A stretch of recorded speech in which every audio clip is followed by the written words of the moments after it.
বৃষ্টির কারণে আসলে ওইরকমভাবে ভিডিও করা হচ্ছে না, তারপরও একা একা ভিডিও করতে হচ্ছে। বন্ধুরা, আসলে আপনারা যারা পেঁপে চাষ করতে চান তাদের উদ্দেশ্যে আমার একটি প্রশ্ন থাকবে।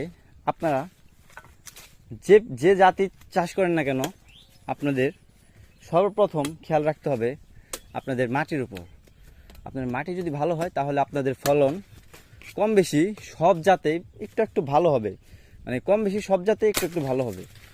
কিন্তু যদি আপনাদের মাটি দুর্বল থাকে তাহলে আপনাদের মানে যত ভালো জাতের চারা উৎপাদন করেন না কেন, না রোপণ করেন না কেন, আপনাদের ওই দেখা গেল যে দিন শেষে ক্ষতির সম্মুখীনই হতে হবে।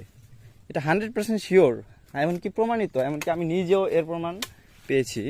কেননা আমি মোটামুটি আজকে থেকে 4 বছর আগে আমি যে বাগানটি করেছিলাম প্রথম, সেই বাগানটিতে আমি চারা কিনে এনেছিলাম নার্সারি থেকে। তো নার্সারি থেকে কিনে আনার কারণে আমার ওই চারাগুলো উনি বলেছিল এক জাতের হবে, কিন্তু পরবর্তীতে দেখা গেল যে সেই চারাগুলো হাইব্রিড একটি জাত হয়েছে। মানে আমার ওই গাছগুলো এত টাকা খরচ করার পরেও আমার ওই গাছগুলো কখনো ভালোই হয়নি। মানে আমি অনেক চেষ্টা করেছিলাম, অনেক ট্রিটমেন্ট করেছিলাম, কিন্তু ওই চারাগুলো কোনোভাবেই ভালো হয়নি, মানে এখন পর্যন্ত ভালো হয়নি। পরে আমার ওই গাছগুলো কেটে ফেলে দেওয়া লাগছে।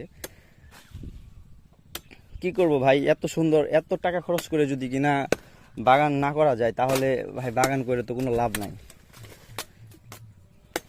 তাই আমার একটি আপনাদের কাছে রিকমেন্ড থাকবে যে আপনারা অন্তত হাইব্রিড জাতের চারা চাষ করেন না।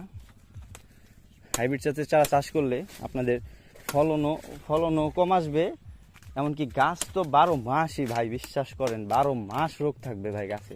ভাইরাস থাকতে থাকতে আপনারা একটা সময় অতিষ্ঠ হয়ে যাবেন যে ভাই আসলে আমার বাগান করাটা আসলে যে কতটা মানে লস হয়েছে, আপনারা সেটি হারে হারে বুঝতে পারবেন যদি কিনা আপনারা হাইব্রিড জাতের পেঁপেগুলো আপনারা করেন, চারা লাগান।